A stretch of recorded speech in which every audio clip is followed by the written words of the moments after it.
Hey, beautiful souls. It's the new year, 2025. We are in year two of the podcast, and there's so much to talk about. Coming into this, I don't have a plan, no outline of what I'm going to speak about. I let come through what is meant to be shared. And that's a channeling process. It is a stepping aside from your mind and your ego process. Not that planning a script or having an outline or having notes or any of that, that there's anything wrong with that. For this show, it is about channel transmissions and stories from the mystical path, which are us getting closer to those channel transmissions, us getting closer to the energy of all that is that we feel into and channel through ourselves. So channeling for a lot of people means the dead speaking through them, and they correlate it with mediumship. That if you were a channel, you would be that you're like that woman from Ghost. If you're my age, then you remember the movie Ghost, where Demi Moore and Patrick Swayze are this beautiful couple in this gorgeous loft, and then Patrick Swayze gets shot and killed, and he comes back to her as a ghost. He can see her, he's there. He doesn't understand why he's there and trapped, but then realizes through his work with this medium that he finds, who's played by Whoopi Goldberg, that he's there to help actually save his wife because his wife is in danger. So he ends up entering Whoopi Goldberg's body. And Whoopi feels him in there, and she's speaking like him, and she's having this experience with this trapped soul, right? The soul that hasn't moved on yet, or has a mission here and hasn't moved on. And he enters her body, and when she pushes him out, she's like, oh, gross.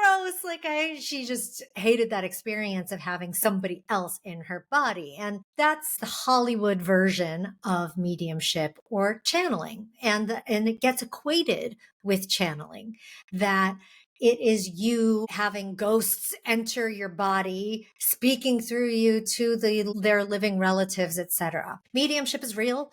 I believe in it.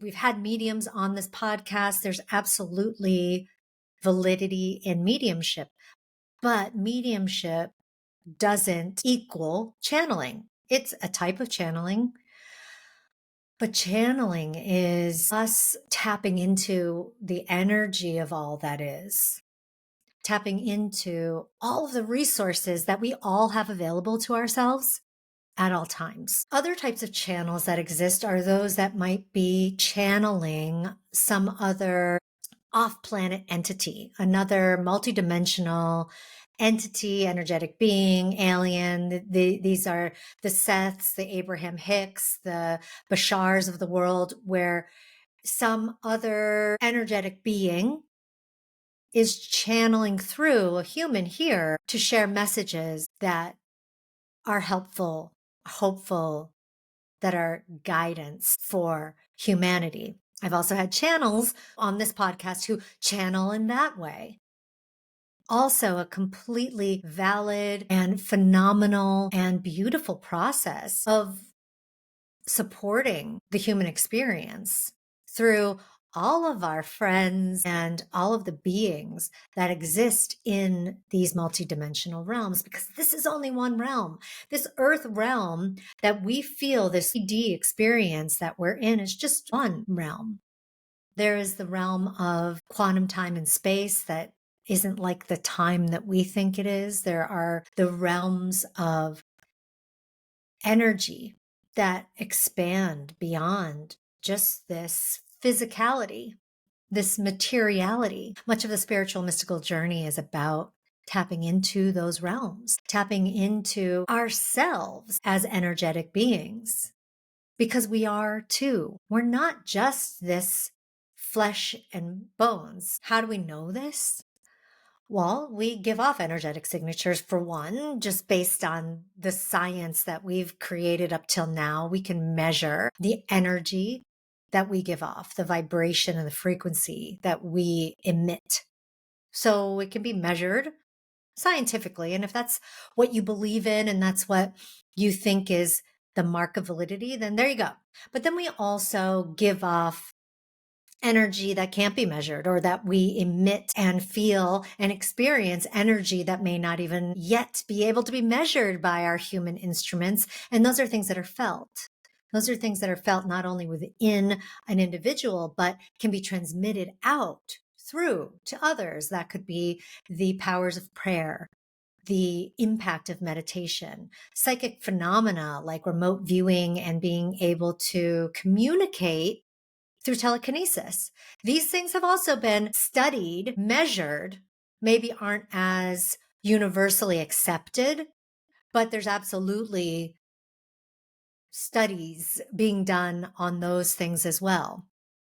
And then there's the energy that can be felt and measured through a medical system like the ancient Chinese medical system, which is all about energy, that we have energy flowing through meridians and points of concentration in our body. And that's what makes us alive. That's what gives us the animation in this life. Because if we weren't animated by aliveness, we would be just a lying lump of that flesh and bones. If you think about it anatomically and how our body is designed, your bones even are just these separate pieces, 272, I think, bones that we have in our body. And if those weren't held together by connective tissues and by our skin, they would just be in a pile on the floor in a heap. So we start from that very essence of even our physicality, and we can see how all of it is just this separate sense of these elements that come together into an animated creation. So, how do then we speak and think and act through that flesh and bones? Well, we've got to put all that together. That's all going to be in one somewhat cohesive package. And then we've got our brain and our nervous system that's both picking up signals as well as sending signals out. So that's a two-way communication system with the world around us. But that world around us isn't just the world that is right here or that we picture from the material things that even if something, even if we know consciously that the person we're speaking to on the phone is 3,000 miles away, or the video that we're watching is from some creator that lives in another continent. A TV show you watch was produced in Hollywood or Copenhagen or wherever, and you're sitting and watching it in Kentucky. Even when we know and understand that distance here on the planet and how things transmit, we're still being bound by the planet in that view. Like, oh, okay, well, yeah, but that's all happening here. When we go beyond that understanding that everything is happening here, that's when we start to enter these other realms, these other energetic emanations that we can feel and sense and know about simply through our thoughts. Because where do those come from? Where do thoughts come from? You get an inspiring thought to do something, call someone.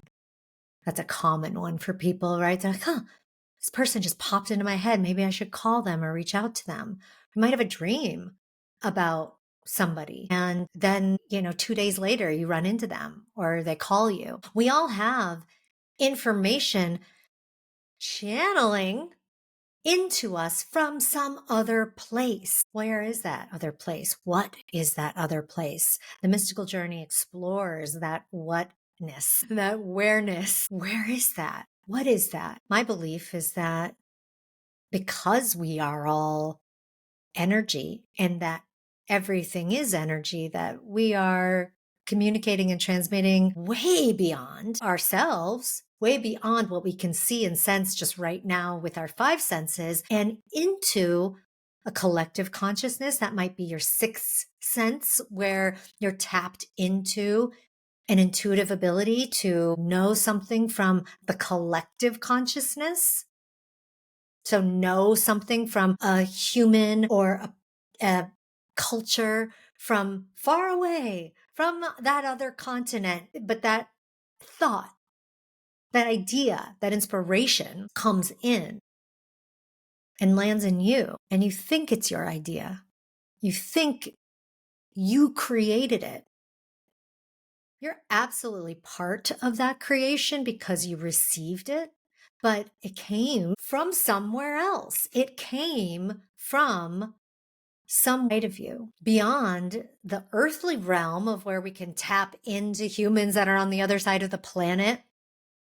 We've got the multidimensional realms, the cosmic realms, where other entities, beings, all of energy, all made up of similar stuff as we are, our souls at least are, they're living in those realms, doing their thing, existing and being in their forms. That form might not look anything like our form, but when we think about aliens, we think about our own existence. For me, it's just hard not to accept that we aren't the only ones here. How could we be the only ones? If you believe in the design of the universe, the structure of the universe, and how vast it is, how could we be the only ones here? And those other beings may not be in our form. They might just be an emanation of light, or they might just be an energetic frequency, or they might be similar kind of form as us. But those are entities that we can also communicate with and get energy or information from, which is another form of channeling, that we are communicating and where we are that channel receiving that information. So how do we tune in then to that information? We're going to use that analogy of the TV because we all know what a TV is, right? Television is producing a show somewhere, or has produced, some show, or maybe it's live, but it's being produced somewhere else. It goes through these waves and across cable systems and then into a receiver, the TV. And if you want to watch a specific show, you go to a specific channel. So that channel is bringing in what's already there. It's already happening. Just because a channel is not on, that is not turned on at the moment, that thing is still going on. That thing is still happening or has happened. So a channel, if we can think of ourselves in this way, is a receiver. We are a receiver as well as a transmitter of information, and we can choose which of the many channels we have access to that we want to turn on so that we then receive that communication, or that we turn on because we want to transmit a communication. This podcast is like a TV in that sense, right? It's a video podcast. So we are communicating, you're receiving, I'm transmitting. So we're in communication.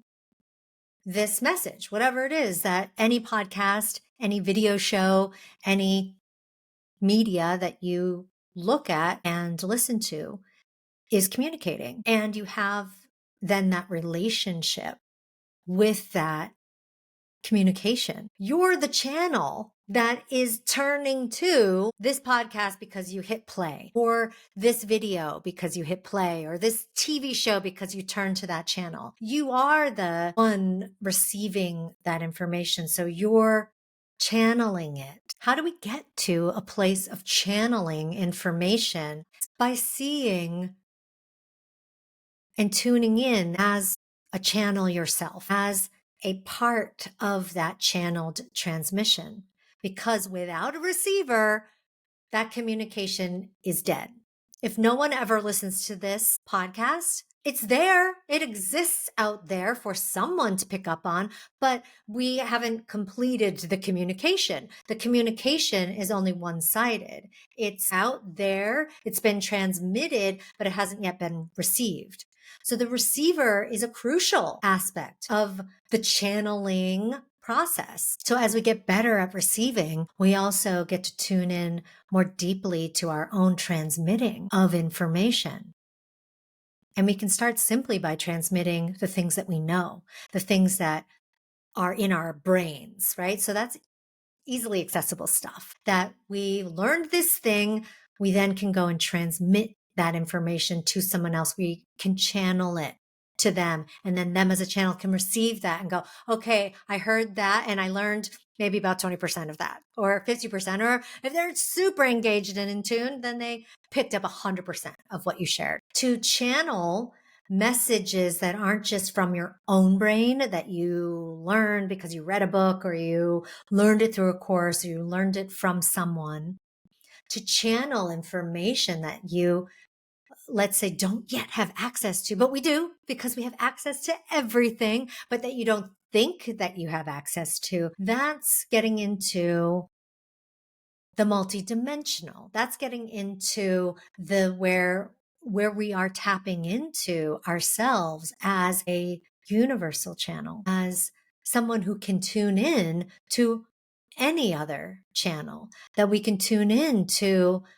the depths of information shared, even if it's not right in front of us. For the information that lands right in front of you, that is right there, like a podcast episode, for example, a way we can start to fine tune our tuning to other channels and other channeling is by consuming information differently, whether that's a TV show, a podcast, a video, music, conversation that you're having at work or at home or out at the pub, receiving information from a place that is different. That different place is you taking that higher self seat.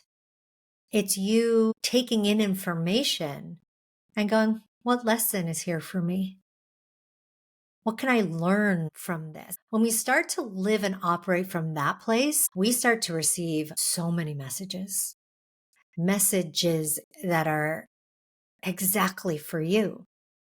So if you feel this tug to watch this show, to listen to this podcast, to go somewhere to some event because you just feel this tug to go, usually that's your soul pointing you in the direction of a messenger that's there for you, that's going to have a message for you. And when we tune ourselves to that, when we prepare ourselves for that, go, okay, there's going to be something here for me. I don't know what it is, but there's going to be something here for me.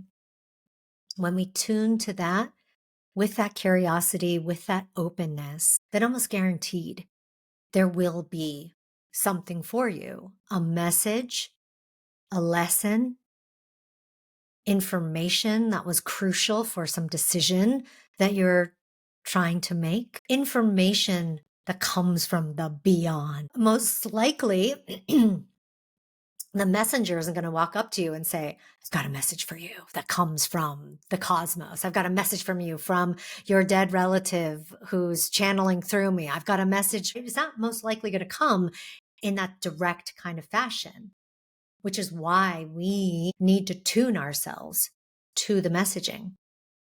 We tune ourselves in a preparedness for and through the listening.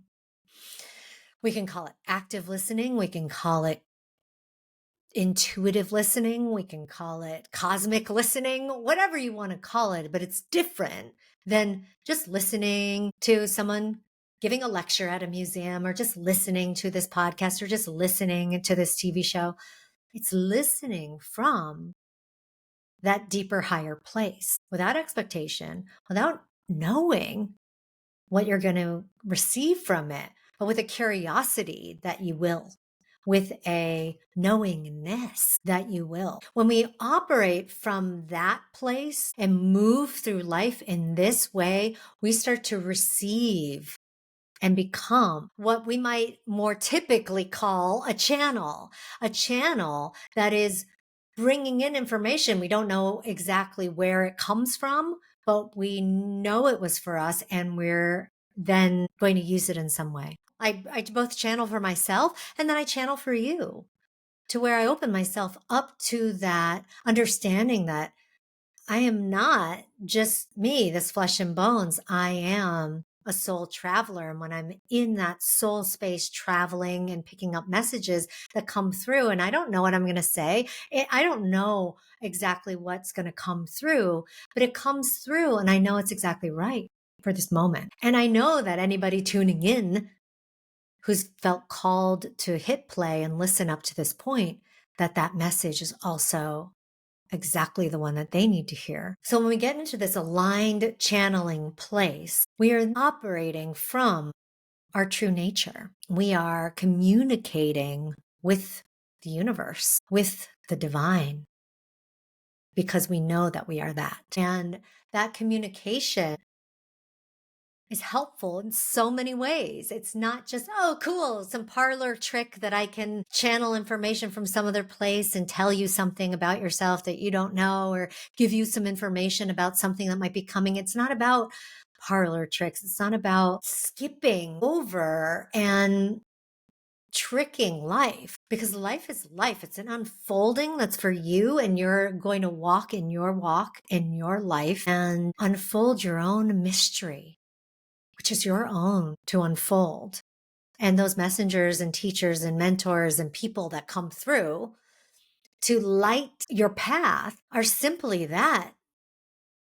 They're holding a lantern up on the path, showing you and pointing in a direction that you may go and that you may travel, that you may explore and experience. And then once you go down that path and you explore that thing, they disappear because they've lit the path. They did the thing that they were meant to do in your life at that moment. Teachers, mentors, guides, teachings, practices, all of these things that we use in the mystical, spiritual, metaphysical journeying that we talk about on this podcast. All of those things are things shown outside of you, but they are a reflection of you. You're reflecting them out so that you can see them and take some sort of action because you're ready. You're ready. You're ready for that teaching. You're ready for that teacher. You're ready for that experience. You're ready for this. Whatever it is that you are ready for will show up for you. That's going to show up in all sorts of different packages. When we start to get good, and that's not a value judgment, like when you're not a channel, they're somehow not good. Not in that way. I mean, when we become proficient at being this channel for the energy of all that is, for our true nature to express itself here. When we become proficient in that, we then are able to see those signs more readily. They become more clear to us. It's like the TVs of old, where you literally had antennas attached to them that would bring in the show, that would bring in the channel and have it come through clearly. And sometimes you would have to go and adjust those antenna so that the transmission came through clearly. We're like that as well. We also sometimes need to adjust our own receiving antenna so that we can receive more clearly those messages that are for us, or maybe it's a message for somebody else, but we can more clearly receive those when we have adjusted our antenna. So adjusting our antenna is everything from paying attention to the fact that we are a channel to clearing out things that might be mucking up the frequency, mucking up that transmission. That could be unwanted thoughts. That could be our bodies not being fully as clear of a vessel as we could have them be. It could be the things that we're consuming, food, media, the attention that we put on anything outside of ourselves could be mucking up our own transmission.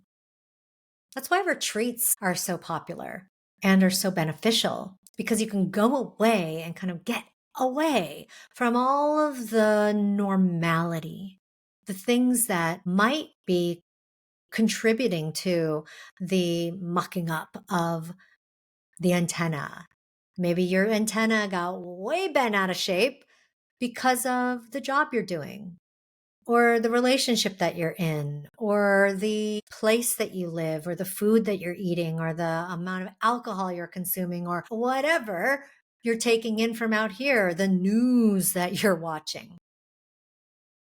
Our antennas can get bent to those things if we give those things too much energy, if we give those things too much credence, if we give those things too much attention as the messenger, as the message, as the thing that we're paying attention to. When we consume a lot of things that are unhealthy for us, and the way we can know that something's unhealthy for us or is going to muck up our antenna is simply by the way it makes us feel. Does it make you feel like shit? Does it make you feel anxious? Does it make you feel depressed? Does it make you feel fearful? Does it make you feel powerless? If yes, then those are things that are absolutely going to fuck up your frequency. They are things that are going to bend your antenna to them, because that thing is stealing your power. That thing is strong enough, or that you are giving it and it's not strong enough in itself, but you are giving it your strength. You are giving it your attention, and therefore you're giving it your power.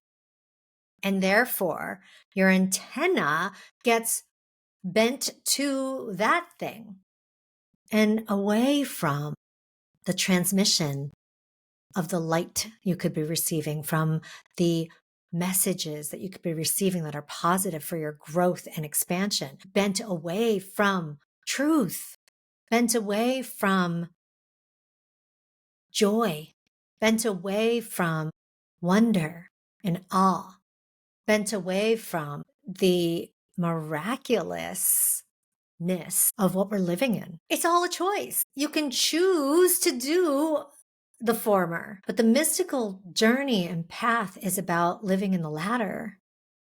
It's about living in the mystery and the awe of our divine nature, ourselves as the divine, that we are creating our realities, that we are and can be that powerful entity in our own life. So I was talking about teachers and mentors and experiences that come in to show us that those are just temporary.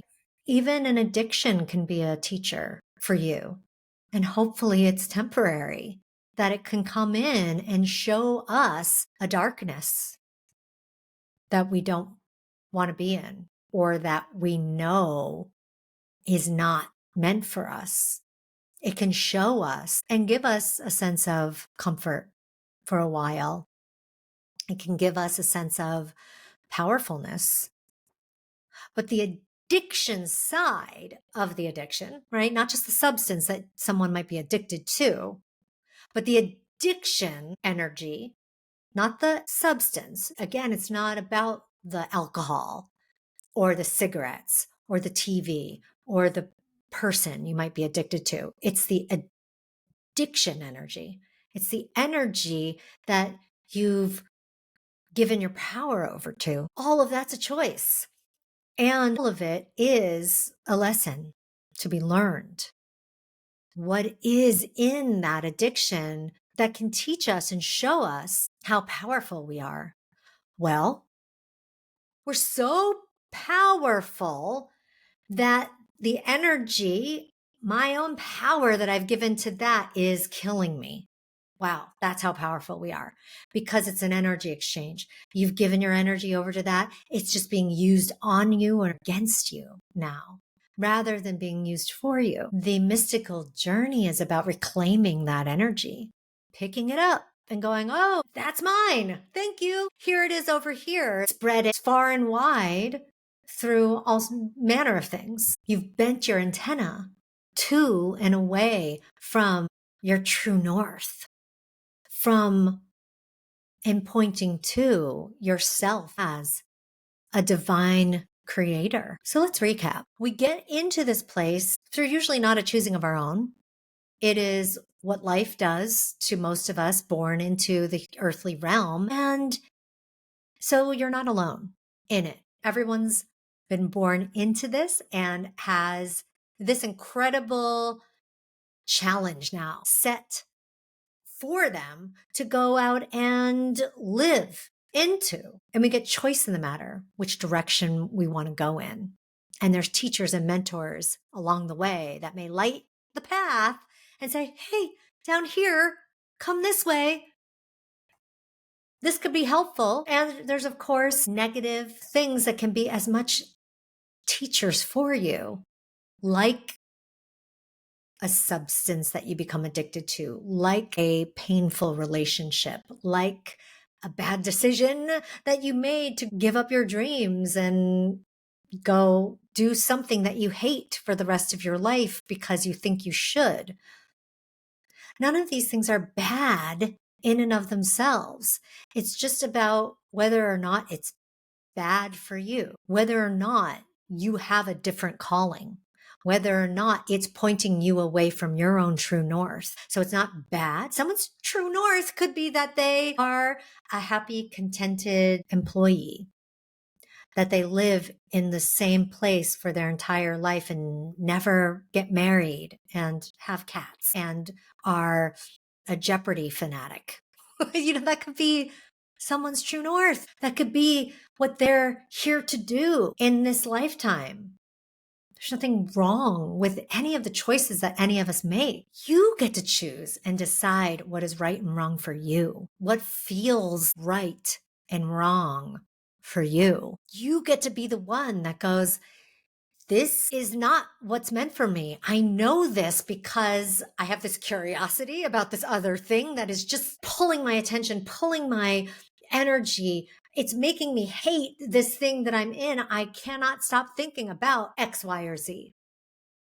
You know, because you feel dead inside when you're focused on this other thing over here, but you have these feelings of aliveness when you focus on this other thing. You know, when the thing that you're focused on, that you're living in, that you're giving energy to is draining you and is making you feel anxious, fearful, depressed, like shit. You know, through all of these ways and means, you don't know because someone told you that this is what you've got to go do, that this is the way to a happy life, that this is what you absolutely need in your life. No one can tell that to you. No one can give that answer to you. We can only give that to ourselves. Other people can point you in the right direction, right? They can hold the lantern. They can hold up a sign. They can give you some guidance. They can say, here's what I did and what was useful for me. But you get to be the ultimate one. You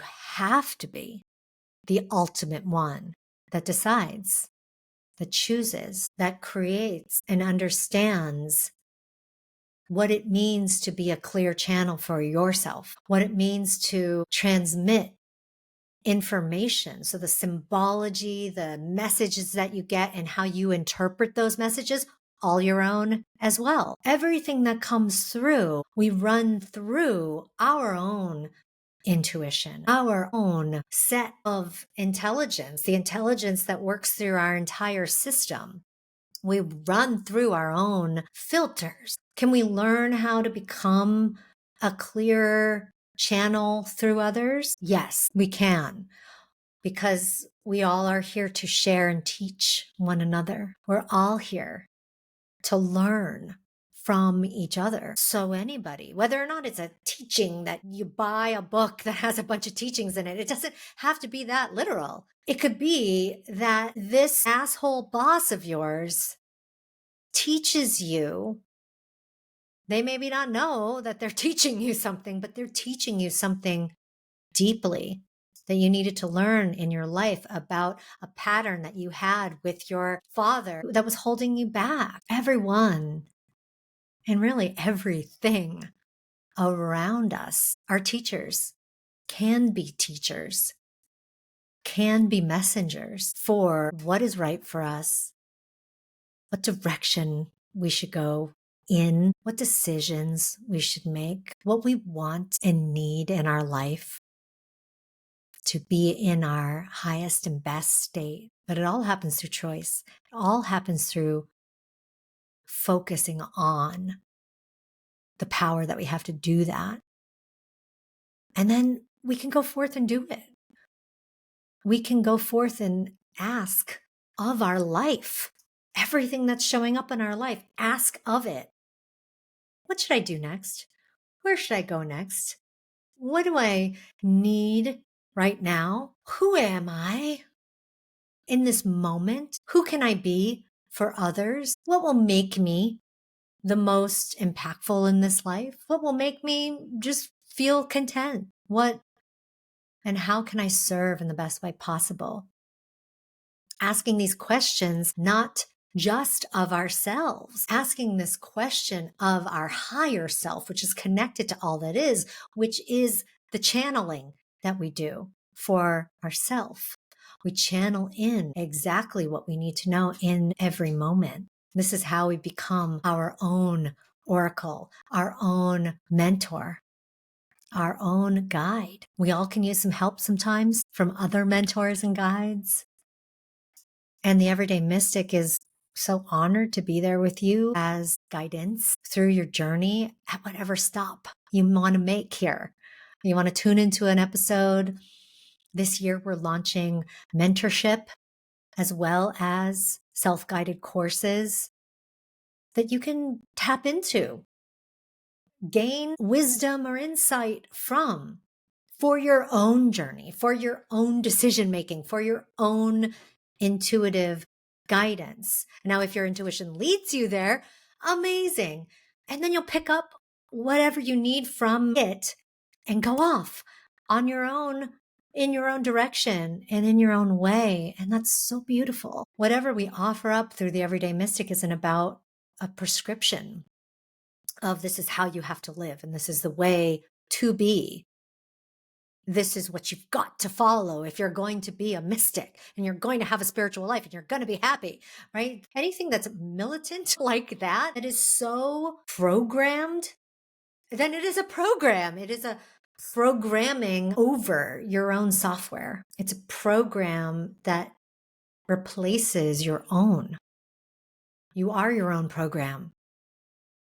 You came here fully intact with wisdom beyond just this lifetime. You came here with information and teachings to share with others. You are already a wise and intuitive and whole being. Whatever you pick up from this podcast or from a course or from a mentorship or from anything that you experience out there outside of you is just a beautiful either reminder for you of who you already are and what you already are and what capacity you already have, or it's a pointing in the direction of where you might need to look and go, or it's a lesson that is going to help you level up to a place that just gets you closer to that remembering, gets us closer to our true natures and our home base, gets us pointed back to that true north that is all our own, but we're not alone in it.